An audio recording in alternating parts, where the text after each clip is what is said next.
Assalamualaikum warahmatullahi wabarakatuh. Salam sejahtera untuk kita semua. Kali ini kita akan berdiskusi terkait etika pengutipan dan pengajuan dalam karya tulis ilmiah. Pengantarnya gini sih. Ada beberapa hal dalam dalam kayak menyusun artikel ilmiah, dan ada beberapa aspek yang perlu diperhatikan, yaitu terkait etika pengutipan dan pengajuan, karena memang berhubungan dengan etika ya.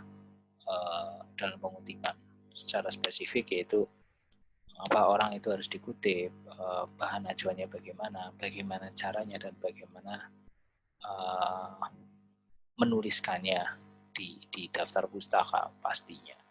Jadi dari awalnya kenapa sampai dengan nulisnya di daftar pustaka itu gimana, kita akan bahas. Kenapa harus memerlukan ajuan? Untuk meyakinkan pembaca bahwa artikel yang ditulis itu bukan karangan fiksi gitu ya, tapi benar-benar artikel ilmiah dan sebagai dasar teori dalam mengembangkan asumsi Anda gitu. Bisa mendukung atau memperkuat pendapat Anda selaku penulis dan membandingkan antara pendapat seseorang dengan pendapat orang lain, yang bisa mengambil kesimpulan dari pendapat-pendapat tersebut dan menghindarkan dari pertanyaan yang sifatnya meragukan apa yang penulis tulis gitu loh, yang biasanya muncul dari pembaca. Jadi memang perlu adanya ajuan. Kemudian kriterianya relevansi dari bahan kekinian, dijadikan acuan, sumbernya bisa primer atau sekunder, siapa orang yang mengeluarkan pendapat, dan penerbit dari acuan itu sendiri, dan bagaimana caranya Anda bisa mengutip dalam teks ataupun saat ini pengembangan dari kalimat yang kemudian ditekskan juga sudah ada gitu ya.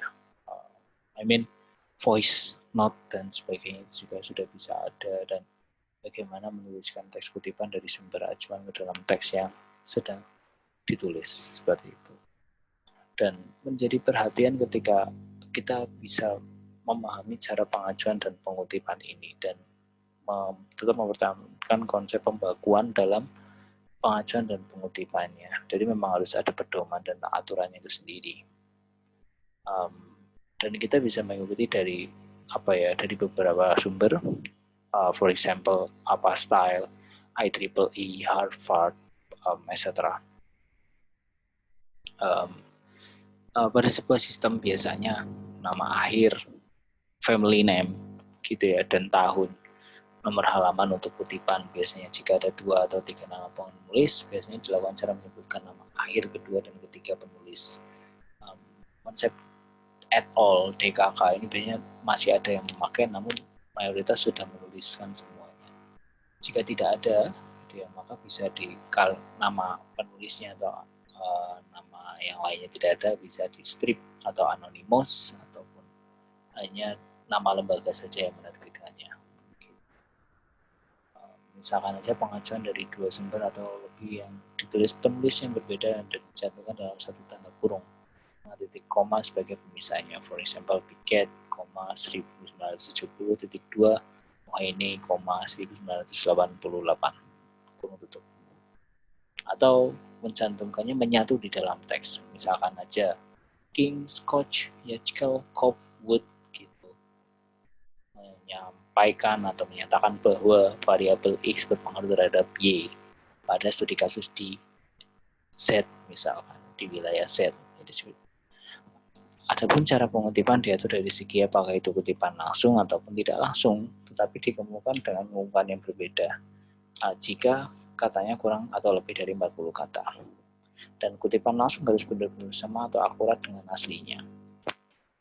For example, kutipan langsung yang kurang dari 40 kata berisi dari 40 kata yang ditulis sebagai bagian terpadu dalam teks utama. Nama penulis dapat ditulis gitu ya. Contoh, Kelly mengatakan, kutip, "The universe is real, it's happening all the time, and interrelation with the world is necessary, bla bla bla bla." Kemudian ada juga konsep nama penulis disebut bersamaan dengan tahun penerbitan.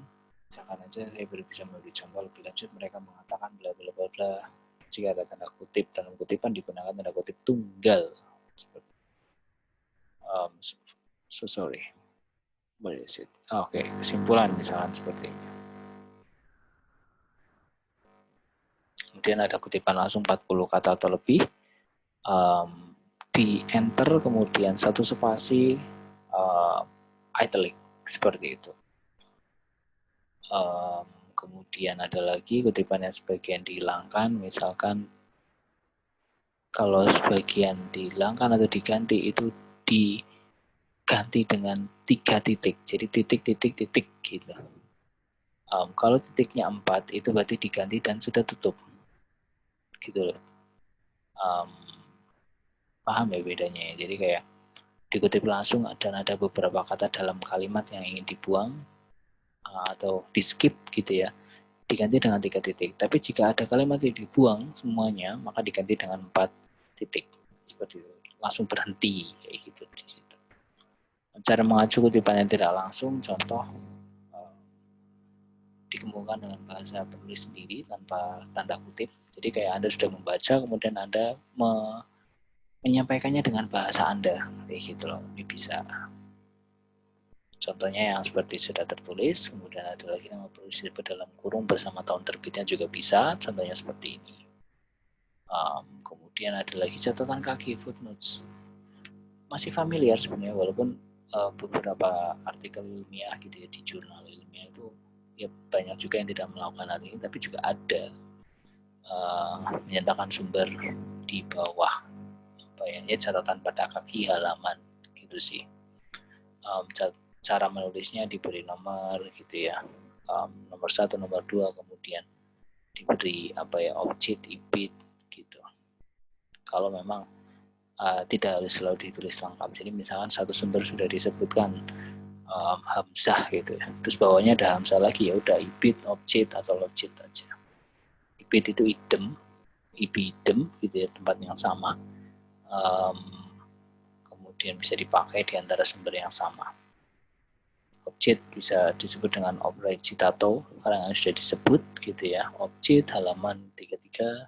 Ada juga logjet yang disebut logot citato pada tempat yang telah disebut. Jadi kalau objek itu karangannya disebut, kalau logjet tempat yang telah disebut. Cara menulis daftar pustaka, nah ini merupakan daftar di belakang sih biasanya. The end of part in the article or in the books, text, etc. Dan dikumpulkan dalam satuan gitu sih, baik secara langsung maupun tidak langsung. Biasanya mayoritas sih nama pengarang, tahun terbitan, judul, kota gitu ya, tapi mengikuti ininya aja sih sebenarnya, stylenya. Apa style IEEE tadi ya, Harvard dan sebagainya. Ini contoh-contohnya. Rujukan-rujukannya bisa dilihat juga pakai tanda kurung ataupun tidak, itu tergantung stylenya gitu ya. Jadi tidak harus seperti ini, tidak, tapi mengikuti stylenya. Rujukan dalam artikel, misalnya dalam jurnal gitu ya, majalah atau koran tanpa penulis, kemudian ada resmi dari pemerintah, lembaga, karya terjemahan ataupun skripsi, tesis atau disertasi. Contoh-contoh yang sudah ada. Bahan-bahan diskusi ataupun email pribadi gitu, itu bisa jadi rujukan gitu. So selamat berkembang gitu ya, dalam hal ini selamat berlatih, berkembang menjadi lebih baik. Jika ada pertanyaan atau diskusi bisa chat di kolom chat ataupun email, dan sampai bertemu di video selanjutnya. Wassalamualaikum warahmatullahi wabarakatuh.